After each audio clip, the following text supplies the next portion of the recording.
Good morning. Um, my name is Christopher Leary, and this is like my first step in developing this ministry.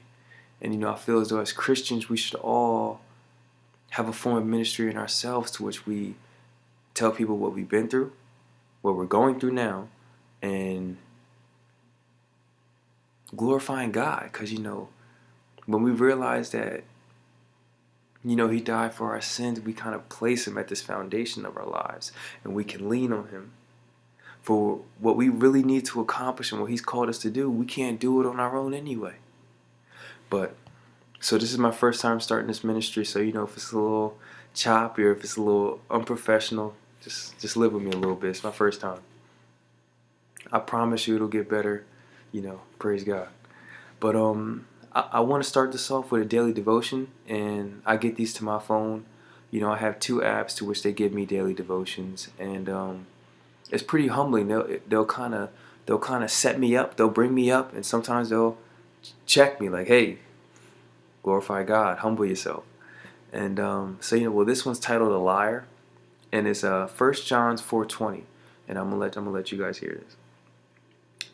If someone says, "I love God," but hates a Christian brother or sister, that person is a liar. For if we don't love people we can see, how can we love God whom we cannot see? So picture waking up and reading that in the morning. And I was just like, and that was today. I was just like, wow. It makes so much sense because one of Jesus's main principles was love the Lord our God with all your heart, with all your strength, with all your mind, and with all your soul. And love thy neighbor as you love thyself. And people hear that second part and they're like, okay, I get we should love God, of course, love him above all. But loving thy neighbor, hold up, what do you mean by that? You mean the people across the street that just moved here and they always loud, they always arguing, the kids running around the streets and everybody grass? Yes, but not in that sense. You should love them too, because some people will love the people that live right across the street and hate the people down the street. Why you hate the people down the street? Is it because they don't look like you? Is it because they practice different cultures, different customs, different traditions? Do they always have people over? Are their family always taking up your parking spot some days? And it's things like that we like to put up barriers in our lives to which we can't publicly display love like that. But I think what Jesus was referring to is neighboring countries, neighboring states, people who we probably don't see and who we probably will never see. But it's what we see in the media that causes us to get these perceptions of people and why they may feel as though we can't be accepted by them or they can't be accepted by us. People move from state to state, and there's reasons why people get caught up in a shell and they don't like to branch out and talk to new people because they don't feel at home. They don't feel welcomed. And I feel as though it's our job and our duty as children of God to be able to pour out this love to which we may see somebody eating alone at the lunch table or walking or looking lost on campus. For all my college students out there, I'm a senior, and bring them in. Ask them, hey, you look new. Do you need help? You need help finding Savage? Shout out to Rowan. Do you need help finding the library or anything like that? And just talking to them, getting to know them, because you never know what you can say that'll help somebody in their walk. That's what we Christians like to refer to as our journey with God. All right, so I'm gonna tell you a little. I'm gonna leave this as an introductory video, and I'm gonna get deeper and deeper into my faith and the things that I've learned and the ways in which Jesus has come into my life and just disrupted things. Because my pastor likes to say he's the ultimate disruptor, and he's the type that walks into a room and everybody's like, just waiting for something to happen, waiting for him to say anything, and just waiting. So, okay. But I'm gonna use this introductory video to tell you a little something about my life. And, I'm going to build a little credibility for myself as a sinner, as somebody who's lived life on his own. And until I was brought to a place where I was literally alone. That's what I felt spiritually, mentally, physically. I felt alone. And it was crazy because it was at a time in my life where I was doing certain things that I thought was bringing me so much pleasure and so much joy, and that I was living life and enjoying it. And Jesus has a way of letting us know you were wrong. And from that moment on, I fully committed myself to this. And people will definitely know, because I'm sharing this with my Instagram, and hopefully it'll go on things like that.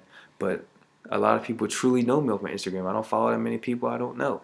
So you'll probably see it in the way I look now, or the way I'm trying to present myself, or maybe the way some rowing kids see me now. Because when I came in, I was still doing what I wanted to do, feeling as though my life was my own to live, and certain things like that.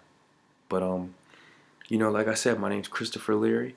I'm from Williamstown, and well, I was born in Camden, but I'm from Williamstown. Um, I went to Williamstown High. Shout out to the Braves. Um, I went to a real big sports high school, and by sports high school, I mean that's the way we set up the foundation of the school. So I played football, I played basketball, and I don't play those things now, but I'm trying to get to the point to where I tried to make that realm fit me so much that I made it seem as though I can't progress in my life unless I'm a part of those things. And that's what I feel as though we do. We feel as though, because there have been kids that I've graduated with that were into comics, into the band and the music, kids that like to party, kids that there were groups that I graduated with, and groups that graduated before us that were just specifically known for turning up and throwing parties. And I feel they've tried to, they leveled out now and they're a little older than us, but they tried for a certain amount of time, as we all have, to continue that streak and see how long we can live this way before life hits us, and we say we matured or we've grown up. But I'm here to tell you we're all still kids, and you only truly become a man when you realize what you were here to do. So with that being said, like I said, I play sports, so I identified myself with the sports realm. And if I didn't feel as though you fit a certain mold, like, of course I would talk to somebody who may put themselves in a different realm, like probably like the Mean Girls or something like that. In that type of sense, if you've all seen that movie, there were girls in my high school that fit that mold. There were girls in my high school that fit the ghetto mold, and we lived in a town where it wasn't really like that. But you never know what somebody's going through, and you never know what somebody did before they got to school, or has to do as responsibilities after they get home from school, and certain things that people like to do to balance out their lives.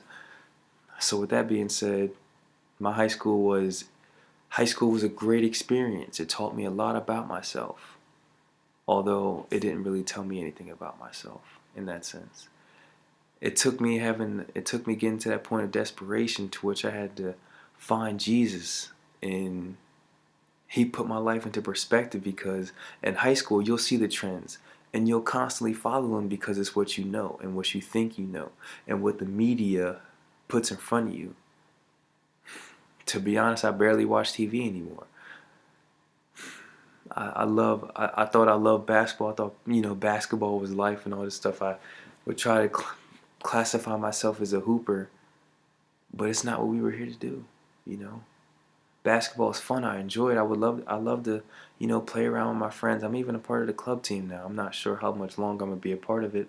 I'm sorry for my club team members that are watching this right now, but it's an activity. That's all it is. And I mean, professional. I have a view of professional sports that may be different from the average type, because brothers and sisters, and by brothers and sisters I mean all of God's children, not just black and brown people, but predominantly black and brown people, we lean on sports as this sort of clutch, like as a foundation for our lives, to which if we don't make it in basketball or in football or in, those are the main two. But if we don't make it in those two things, then our life is kind of offset. We spend our entire lives training and putting in time and effort and money into sports. And I'm gonna just throw this out there because I mean I don't like to talk about this much, but I'll get into this more and more with other videos. How many black and brown people own professional sports teams? And I'm gonna just leave that. I'm gonna let you marinate. I'm gonna let you marinate on that. Who you're really working for. But in that sense, this is a video about love. This is a video of where and I also talk about the things that I used to do in high school. In high school, I wasn't. In high school, I tried to fit the mold. There were groups that we were a part of, and it was predominantly two big groups. And we smoked weed, we drank, we had sex with girls. It was all that. And you know, this video is, I'm really putting myself out there in this video. So if you truly know me, you already know these things about me. But what you don't know is the changes that I've made and the commitments that I've made to Jesus. So I think that's enough for today. But I enjoyed this. I'm looking forward to making more videos. And you know, you don't have to comment.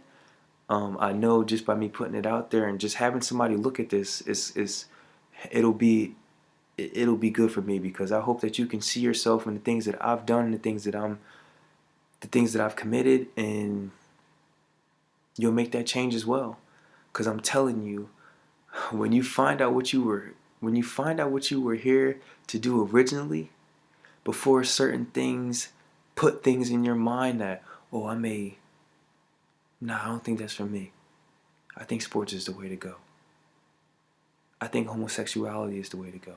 I think lesbianism is the way to go. I think I was born wrong. I think I was a girl that meant to be born a boy. I think I was meant to be born a girl.